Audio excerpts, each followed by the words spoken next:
Iran தன் அடுத்த கடற்படை படைப்பை இப்போது களத்தில் இறக்கியுள்ளது.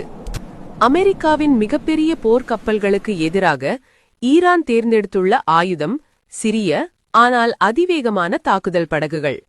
குறுகிய மற்றும் மூலோக ரீதியாக மிக முக்கியமான நீர்வழிகளில் இந்த படகுகள் அமெரிக்க போர்க்கப்பல்களுக்கு ஒரு பெரிய சவாலாக மாறக்கூடும்.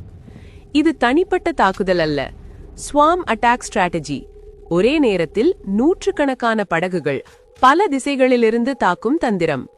தற்போது IRGC எனப்படும் ஈரானின் புரட்சிகர கடற்படை சுமார் 3000 முதல் 5000 வரை இந்த தாக்குதல் படகுகளை செயல்பாட்டில் வைத்திருப்பதாக மதிப்பீடுகள் தெரிவிக்கின்றன.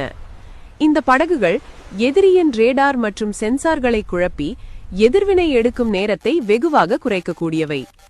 உலக எண்ணெய் போக்குவரத்துக்கு உயிர்நாடியான ஹார்முஸ் ஜலசந்தி போன்ற பகுதிகளில் இந்த தந்திரத்தை செயல்படுத்த ஈரான் திட்டமிட்டுள்ளது. போரில் இனி பெரிய கப்பல்கள் மட்டுமல்ல, வேகம், எண்ணிக்கை, தந்திரம், இதுவே புதிய ஆபத்து.